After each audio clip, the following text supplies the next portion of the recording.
Coming up on Locked On Dodgers, the Dodgers signed Noah Syndergaard to a one-year contract. We're going to talk about what that means for the rest of the offseason as far as the pitching staff goes. Going to talk about the fact that Syndergaard apparently took less money and less years to come to the Dodgers. And we're going to talk about Chris Taylor and what the Dodgers need from him in 2023. That's what's on tap. So let's get Locked On Dodgers. You are Locked On Dodgers, your daily Los Angeles Dodgers podcast. Part of the Locked On Podcast Network, your team every day.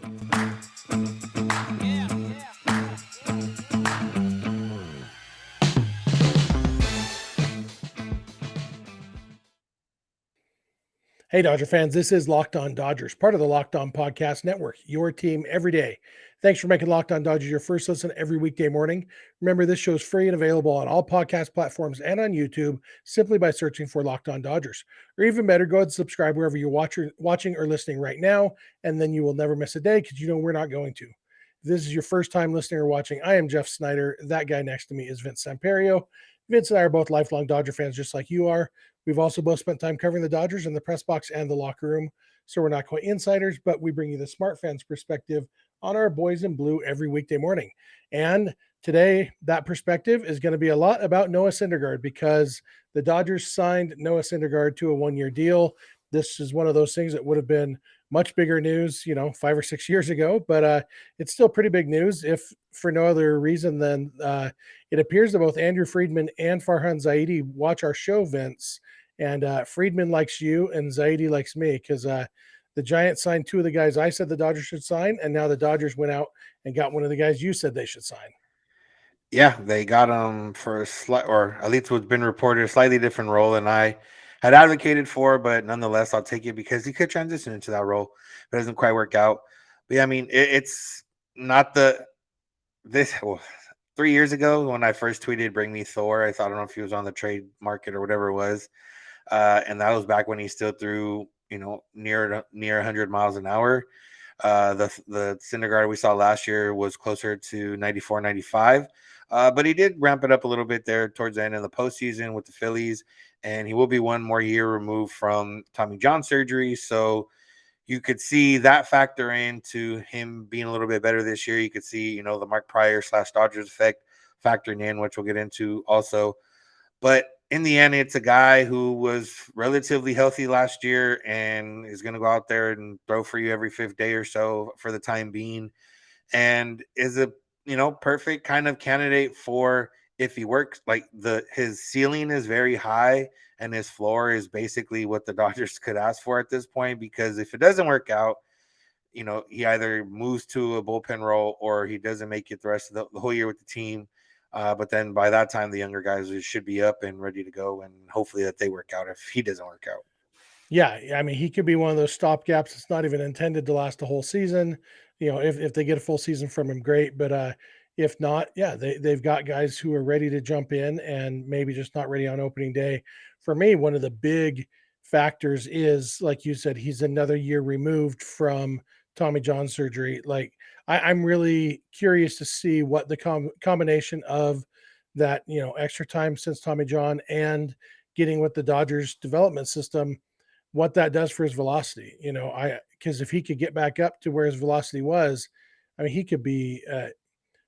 There's upside potential here of him being the best fifth starter in baseball if they can fix a few things. And we're going to talk in our second segment today about how he seems to believe that the Dodgers can help him get better. He is betting on himself here. But before we jump into that, I want to talk about what this means for the Dodgers, because, when we did our thing the other day, Vince, talking about free agents we wanted them to sign, we listed, 1,000 starting pitchers.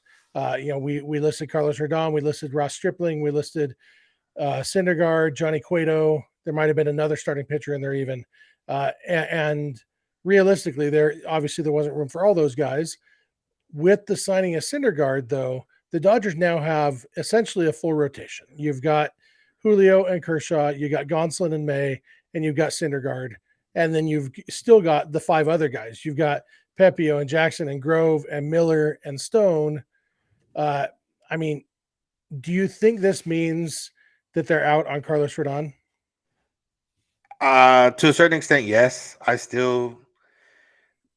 Andrew Friedman's not going to turn down a guy like Carlos Rodon if let's just say Carlos Rodon's market doesn't materialize to what he thinks, and he's sitting there available on 4 or 5 year deal for around 25 plus mil.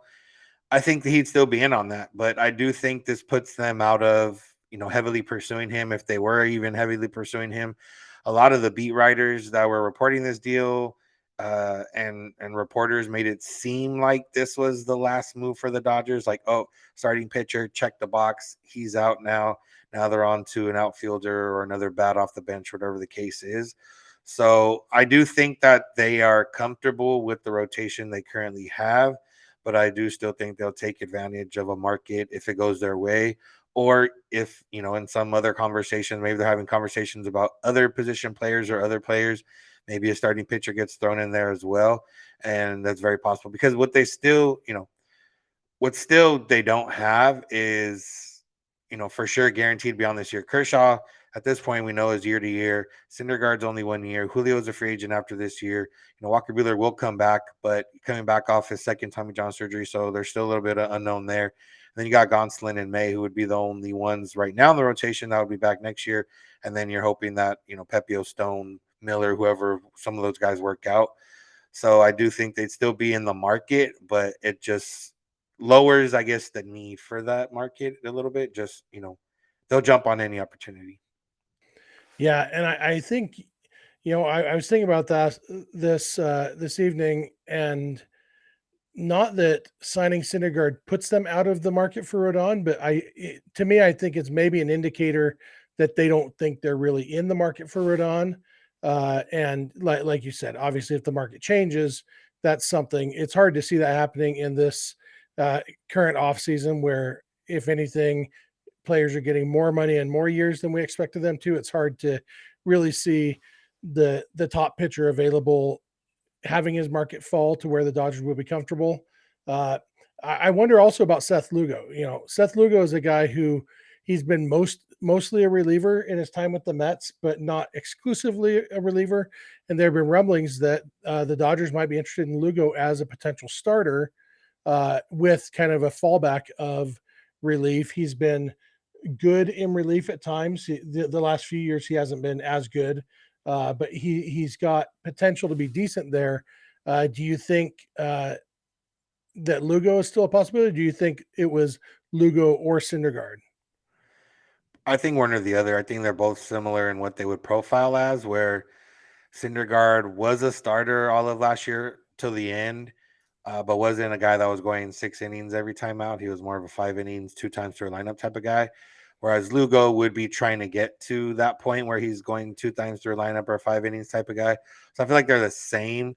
And then, realistically, depending on what they want, but what they have right now with Andre Jackson and Michael Grove and Pepio, like those guys would be able to start the day on the opening day roster because we've seen them pitch in the major leagues and they've been effective enough to be a swingman spot starter type guy where they could have that role from the get-go and you wouldn't have to go out and get a guy like Seth Lugo. I don't know if he really raises the profile enough for you to take away from one of those three guys from having a role on the opening day roster. Yeah, I think that's probably true.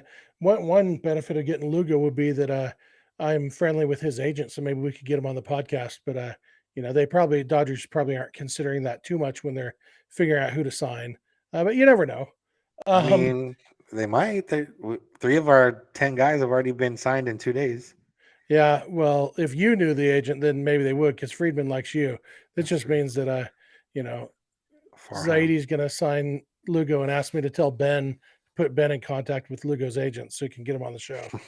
Um, that's we're gonna come back in a minute. We're gonna talk about the fact that Syndergaard apparently took fewer years and less money to come to the Dodgers to bet on himself. So that's coming up. Thank you for making Locked On Dodgers your first listen every day, and please keep it locked on Dodgers. This episode is brought to you by the NHTSA. So you're hanging out with some friends and putting back a few drinks. A few becomes a few too many. As the evening comes to an end and people start to head out, you think of calling for a ride. Nah, you live nearby. You can make it home okay. It's no big deal. What are the odds you'll get pulled over anyway? And even so, what's the worst that could happen? Your insurance goes up, you lose your license, you lose your job, you total your car, you kill someone. Everyone knows the risks of driving drunk. The results are tragic and often deadly. However, that still doesn't stop everyone from getting behind the wheel while under the influence. That's why police officers are out there right now looking for impaired drivers on our roads to save lives. So if you think you're okay to drive after a few drinks, think again. Play it safe and plan ahead to get a ride. It only takes one mistake to change your life or someone else's forever. Drive sober or get pulled over. All right, we are back. We want to thank you again for making Locked On Dodgers your first listen every weekday morning. If you are watching on YouTube, we would love if you would shoot some comments in the YouTube comment section. And if you're listening on the podcast, hit us up on social media or email, whatever. Give you all the contact info at the end. And when you're done with this episode for your second listen, check out the Locked On Sports Today podcast. It's the biggest stories of the day, plus instant reactions, big game recaps, and the take of the day, available on the Odyssey app, YouTube, and wherever you get podcasts. All right, Vince. So Syndergaard came to the Dodgers on a 1-year, $13 million deal. Potential incentives could get him up to $14.5 million, I think. And there were reports, John Heyman and Fabian Ardaya both reported that that Syndergaard took fewer years and less money to come to the Dodgers. My guess would be that it was more total money, but not necessarily more money per year, but more guaranteed money. He probably had a 2-year offer out there somewhere in the low 20s would be my guess. But he chose to come to the Dodgers to kind of bet on himself. And, seeing the success that Tyler Anderson and Andrew Heaney had last year, both of them went from 1-year deals worth, for about $8 million and turned them into multi-year deals for a lot more than that from the Angels and the Rangers, respectively. The Dodgers have even other guys who are still with the Dodgers, Evan Phillips and Yancy Almonte in the bullpen, Alex Vesia even. The Dodgers have had a lot of success with turning pitchers into more than what they maybe should have been. And even a guy like Tony Gonsolin was a 9th round draft pick, I think. And he was a Cy Young contender last year until he got hurt. Gavin Stone, one of their top pitching prospects, he was picked in the 5th round, which isn't normally where you get a stud pitcher, but they've figured something out with him. And it's, those are kind of different systems because, Gavin Stone hasn't worked much with Mark Pryor yet. It's the Dodgers player development system.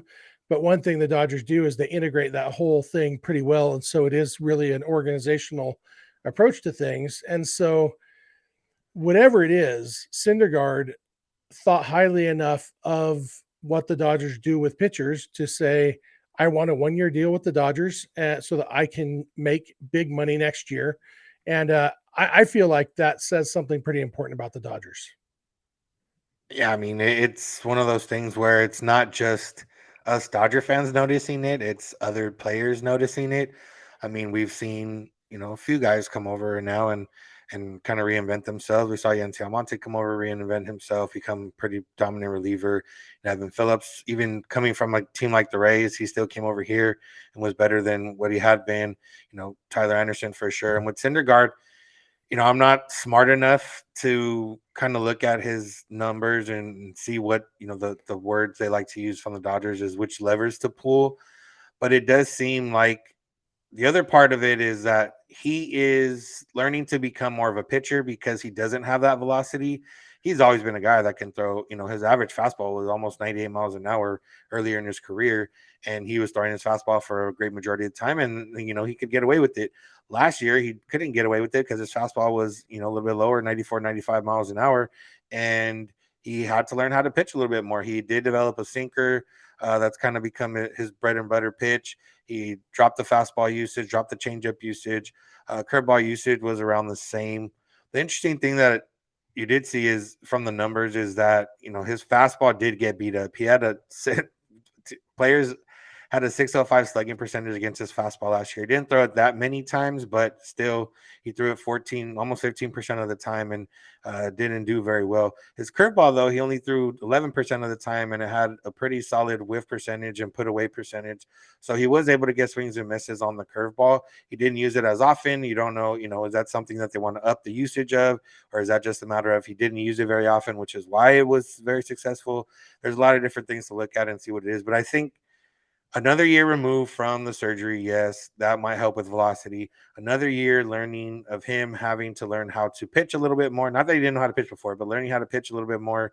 That's going to help out. And then having the Dodgers and their wealth of knowledge and numbers and stats and everything else, and the way they attack hitters is going to help out. And if you combine all of that, he already had a decent year last year. Not great, but a good number four, three on a bad team, two on a really bad team starter. And if he's going to be the number 5 starter for the Dodgers, the expectations are already low. So I don't know. I've always liked Syndergaard, so I'm going to be biased already. But I feel like there's a lot of factors that go into it, with one of those big factors being the Dodgers are good at this. And if he can notice it, that means he's going to be willing to go in and learn and do whatever they want him to do. And that should benefit him. Yeah, for sure. And I saw a stat on Twitter that Syndergaard is one of just a handful of guys. There was like 10 or 15 guys on this list who have above average command of 5 different pitches. And so with Syndergaard, obviously, hopefully the Dodgers can help him get another tick or two back on his fastball.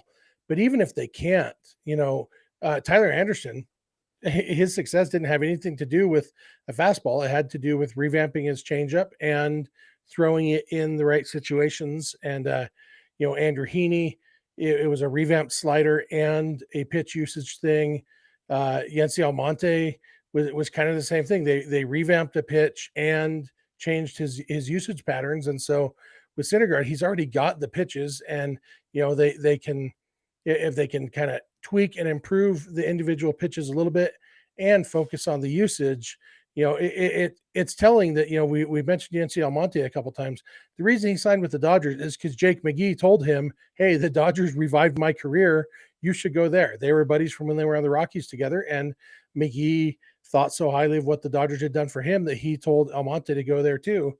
And so, yeah, word gets around, and it's it's kind of a double-edged sword, because you're going to have guys like Anderson and Heaney who come in and say, "Okay, fix me," and then I'm going to go get money from somebody else. And obviously, if somebody got fixed enough in the right circumstances, the Dodgers might be the team to pay them. But also, it's like, well, why would you spend too much money on a pitcher when you know that you can kind of take anybody and turn them into a good pitcher? And obviously, it's not that simple. They can't just take, they couldn't turn me into a major league pitcher at this point. And probably not even you, even though you're a lot younger than me. But But they guys could with, improve us. yeah, they could make me better than I am, Yeah. probably. Yeah. Yeah. Anyway, but the point is that guys who are currently major league pitchers, probably 90% of them could be better major league pitchers on the Dodgers. It seems like, and some guys they've figured out they don't need any help or whatever. But a guy like Syndergaard is like a perfect test case for this Dodgers pitching factory that they've created, of a guy who used to have great stuff, still has, he's still young. He's only 30 years old, really has a lot of potential to get back to what he was. And, when we talked the other day, you were the one that brought up Syndergaard. And at the time I was like, yeah, I guess. But after we were done recording, I was like, I like that idea more and more the more I think about it. And obviously, we talked about a different role for him, but even in a starter, if they can get And him, the yeah, price was that's the perfect. thing that I was most surprised at. Like when it's kind of funny, the way I get news these days is I'm trying not to be on Twitter as often, but my son has push notifications from MLB, and so Correa and Syndergaard both I found out about because my son got a push notification on his phone, and so he said to me this afternoon, he's like, "Dodgers signed Syndergaard," and and we didn't get the terms immediately, and it was a little bit before we found out the terms. But I was thinking 16 or 17 million probably. And so to see 1 year, 13 million, it was surprising in a really good way. And it kind of does show that Syndergaard, the Dodgers seem to know that Syndergaard wanted to be a Dodger. And they said, all right, well, bet on yourself at our price. Yeah, Mike Clevenger got 12 mil, and he was not as good as Syndergaard was last year, and Syndergaard wasn't even that great. So yeah, the price kind of makes it all worth it. And like I said, I think you can get away with. If it doesn't work out, then you cut ties or cut your losses or try to transition them to a different role. If it does work out, then you get a bargain, and that works out. Didn't Sean Mania get 2 years and 25 million? Yeah, he did. And he sucked. Like, Yeah. yeah, it's crazy. So yeah, I like this deal. Obviously, we'll probably talk more in the coming weeks about Syndergaard, and definitely as we get into spring training and see, what he has going for him. It's exciting for sure. And like I said, not quite as exciting as it would have been 5 or 6 years ago, but still, it's a big name, a big former superstar, and big personality, and so it should be fun. So we're going to come back in a minute. We're going to talk about Chris Taylor. Speaking of big personalities, he's kind of the opposite of that. But we're going to talk about what the Dodgers need to get from Chris Taylor next year, what they're counting on from him. So thanks for making Locked On Dodgers your first listen every weekday morning, and please keep it Locked On Dodgers. Today's episode is brought to you by BetOnline.net. BetOnline.net is your number one source for sports betting info, stats, news, and analysis. Get the latest odds and trends for every professional and amateur league out there. From pro football to college bowl season to basketball and World Cup, we've got it all at betonline.net. If you love sports podcasts, you can even find those at BetOnline as well. We're always the fastest and easiest way to get your betting info. Head to the website today or use your mobile device to learn more. BetOnline, where the game starts. All right, we are back. We want to thank you again for making Locked On Dodgers your first listen every weekday morning. It really does mean a lot to us. We love talking Dodgers with you, and we hope you love listening to us talk Dodgers. We appreciate all the feedback that we get from you guys, and we hope you'll keep that up. Our last segment today, we want to talk about Chris Taylor. Chris Taylor, obviously, in 2022 had a terrible season, his worst year since coming to the Dodgers, and not just, it wasn't just bad by Chris Taylor standards. It was bad by every standard. And he had some injury issues that probably contributed to it, but also just never seemed quite right. And Vince, he had some interesting things to say the other day. I think you have the quotes, right? Yeah, he talked about a few things on AM 570. One of the things I guess we can start here is about him playing shortstop. He's asked about, the center field shortstop, both positions of need right now. And he said, quote, "I would love to play short and center. I haven't even had that conversation or thought about it at this point. We're still early in the offseason. A lot can happen. Shortstop always has been my favorite position. So that would be exciting if I got to play some shortstop." And we've talked about, Gavin Lux, but, Chris Taylor can play shortstop. I did see, might have been Bill Plunkus, one of the beat writers on Twitter, was somebody replied to, well, if Chris Taylor can play shortstop, he should play shortstop type of thing. And he said, well, Chris Taylor's value comes from playing multiple positions and, that kind of thing. And then that person said, well, shortstop's one of the more valuable positions, so he could just play there. But, yeah, being a shortstop sometimes is beneficial, but him being an everyday shortstop, doesn't get him. He's not going to be a top, probably 10, maybe 15 shortstop, depending how he does. If he's an everyday shortstop, but he is, a all-star candidate or in previous all-star and, Gold Glove utility player award nominee or whatever the case is. If he is playing multiple positions, that's where it's at. But, realistically, the way things are going, we're going to see Chris Taylor a little bit more shortstop probably than we had in years past.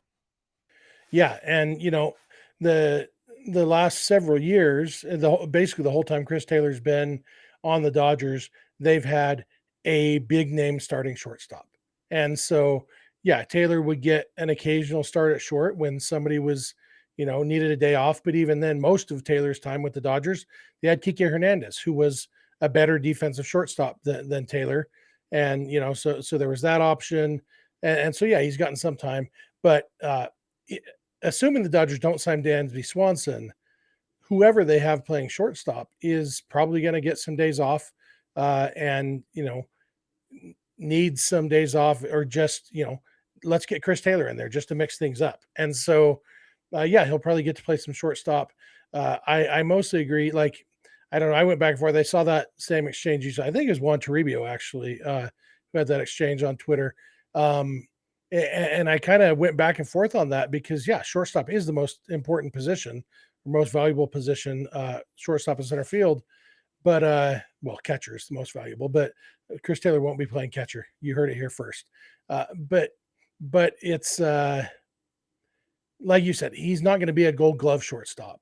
And so making him your shortstop, it doesn't make a ton of sense when he does have so much value to play so many positions.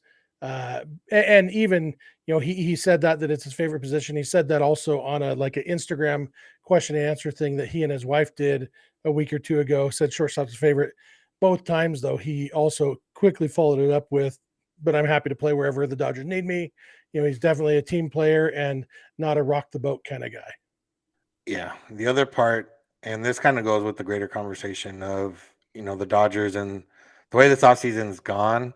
Uh, and we've talked about, improving on the margins and giving yourself, benefits and, built in little things here and there throughout the season that can help you win an NL West or be the best team in baseball, whatever the case is.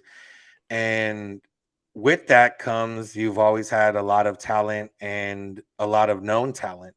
Whereas this year, you don't have as much known talent at the moment. Miguel Vargas, we don't know if it's James Outman in center. We don't know. Even Trace Thompson is not a known commodity at this point. He had a good year last year for the Dodgers for the most part, but he was, hadn't really been in the majors before that. So what you're giving yourself is you need guys to work out and be those known talents. Chris Taylor, Max Muncy being kind of the key two guys from last year. Max Muncy picked it up and he kind of saved his season a little bit. Chris Taylor never got it going.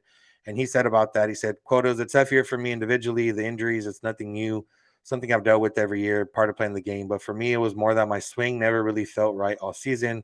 My mechanics were kind of out of whack and I was constantly searching to try to find it. If you talk to any baseball player, they know it's not a good feeling. It was a grind of a year for me."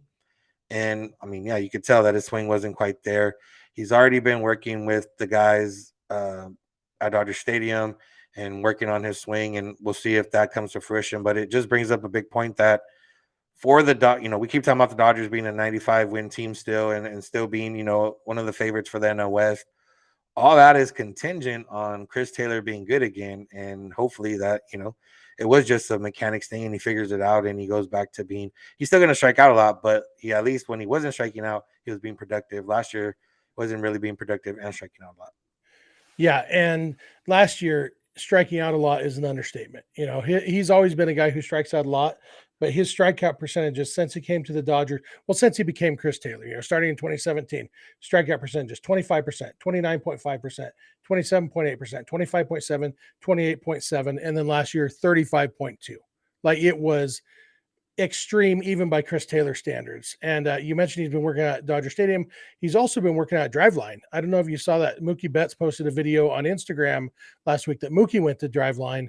And in that video, there's a clip of him giving Chris Taylor a hug at the Driveline facility. So we haven't heard really any details on what's going on there. But the fact that Mookie and Taylor are both there at Driveline trying to get better, it's super encouraging. And like you said, if the Dodgers get a full productive season from Muncy and Taylor, it's like two offseason acquisitions. And even James Outman or whoever plays center field, it's and obviously Chris Taylor will be some in center field, but replacing Bellinger, the Dodgers winning 111 games last year, and their offense very easily could be better in 2023 because they lost Trey Turner, which is a big loss for sure. But Trey Turner also overall had his worst year in a while offensively. And, with what Miguel Vargas potentially could do, full seasons of effective, Max Muncy and Chris Taylor, if Outman is just even league average, that's a step up from what they got from Bellinger last year. There's a lot of potential for them to be really, really good offensively. And yeah, there are unknowns, like you said. And I don't think anybody would wisely put money on Miguel Vargas batting 320. But you know what? The way Miguel Vargas hit in the minor leagues, Miguel Vargas could be a very, very good major league hitter as soon as 2023. And that's not crazy. It's not something you'd bet on, but it's not out of the realm of possibility. James Outman could be an above average hitter. I don't think he's going to be an all-star. I think he could be above average. And there's a lot of potential there that it, in a way, it's almost more exciting. Like when we talked about this a day or two ago, I think that when the Dodgers put together a super team and they just kind of cruised their way to 111 wins, it was a fun season. And if they had won the World Series, I wouldn't have any sadness about, well, there wasn't enough drama in that season. But there, a little drama is kind of fun, and I think going into the season with the Padres and Giants both really, really going for it, and the Dodgers having some question marks, it's kind of exciting.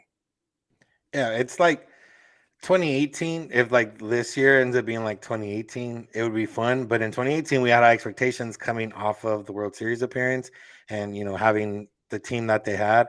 Whereas this year, I was talking to some friends yesterday, and they're like, it feels like unless they do something huge from now between now and the start of the season, it feels like all right, we can go into the season, still high expectations, not as high as normal. You can kind of, just enjoy the game, watch it for some vibes. You don't know that they're always going to win every day. You don't know exactly, what's going to happen really, other than a few guys, Mookie, Freddie, those guys are going to be good, Will Smith. But for other than that, and yeah, it could go bad and that would be, horrible, but it also could go good and the guys could show out and, you end up developing new talent and new stars, just a few years ago, no one had heard of Corey Seager and Cody Bellinger. And now, Miguel Vargas can be that next guy, or maybe Gavin Lux steps up and becomes that guy, or, Michael Bush or someone else, James Outman, somebody steps up and becomes that guy. And yeah, it's one of those where now, before I was like, all right, whatever. And then the good part too is the Dodgers have now outspent the A's. They were getting outspent by the A's, but now with the Syndergaard deal, they're back on top. So we're looking good now. Congratulations, Dodgers. Yeah, I've seen a few comments in our YouTube section the last couple of days about frustration with the Dodgers, basically that they're not even trying. And, there are some people who really believe the Dodgers are going to finish in third place in the National League West. I really don't think that's the most likely outcome. I think the Dodgers are still the best team in the division, and the gap has closed some, but it's not. Hasn't closed that much yet, and it'll be fun that it's closed. And I think the young guys that the Dodgers are hoping to get something from, it's not like they're calling up what was that guy's name who he ended up going in to the Red Sox in that trade? Jerry Sands. We're not talking Jerry Sands here. We're talking Miguel Vargas. This is a legitimate top prospect. James Outman has turned himself into a legitimate prospect. The two pitchers, Bobby Miller and Gavin Stone, those guys have potential to be very, very good major league pitchers. Like, people are talking a one or two, number one or number two starter for both of those guys in the major leagues. That's the potential here. It's not going to happen in 2023. Probably they're not going to reach their potential immediately, but there's a lot of potential there. And that's how you build a team that has sustained winning, is by letting these young guys come up. And if anything, we're seeing kind of the delayed reaction because they haven't the last couple of years really. They've filled their spots with veterans. And, when they brought up, they had Puig in 2013, and then they had Jock in 2014, and no, 2015. Jock in 2015, Seager in Late 2016. 2015. Yeah. But 2016 is when he won Rookie of the Year, and then Bellinger in 2017, and then Buehler in 2018. They kind of staggered these things. And what we're getting, because they kind of went for it the last couple of years, is we're going to get several at once, but the end result is going to be the same, that we're going to have some good young players to sustain this so that they can keep putting us out a team every single year that has a chance to win the division and maybe do even more. Yeah. Yeah, I would say in terms of the division, the Dodgers might not be the best team 1 through 5, maybe not even 1 through 10, but 1 through 26, they're still the best overall team. Whether that ends up mattering or not, we're gonna find out. But they still have, the deepest team but it's not as top heavy as before. And then one last thing, real quick, the Dodgers did make a trade on Wednesday. They traded for JP Fireeisen in exchange for minor league pitcher Jeff Belge. Fireeisen's not going to pitch next year, but he was a really good reliever for the Rays last year. So 2024, we're looking forward to it. Yeah, and he's got 3 more years of team control after 2023, and so he's very much an Evan Phillips kind of guy. Got him from the Rays, and see if they can take his stuff and make him even better. So he hasn't allowed to run in over a year, so that's pretty impressive. That's going to do it for today. I think it's going to, yeah, tomorrow's episode, we're not sure what the plan is. We will either, one of us will be solo, or more likely we'll be doing a split episode because our schedules aren't going to line up, but we will be here for you because tomorrow's a weekday, and that's what we do, is we show up on weekday mornings for you. So Thank you for making Locked On Dodgers your first listen every weekday morning. And now for your second listen, check out Locked On Sports Today. From the games that matter the most to the biggest stories in sports, go beyond the scoreboard and behind the scenes with local experts and insights only Locked On can provide. Locked On Sports Today, available on the Odyssey app, YouTube, and wherever you get podcasts. If you're not watching or listening to Locked On Dodgers every day, please add 1 or 2 days a month to your rotation. We love talking with you, and we love knowing that you're listening. You can follow us on Instagram and on Twitter at Locked On Dodgers. Vince is on Twitter at Vince Samperio. I'm on Twitter at Snydog, and the DMs are open in all of those places. Our email address is lockedondodgers@gmail.com, and our phone number for voicemails or text messages is 323-863-LOCK, 5625. We are here every weekday morning, and we hope you'll be here with us. When you get in your car or sit on your couch, tell your smart device to play podcast Locked On Dodgers. And remember, you don't have to agree. You just have to listen. We'll talk to you tomorrow. Have a good one.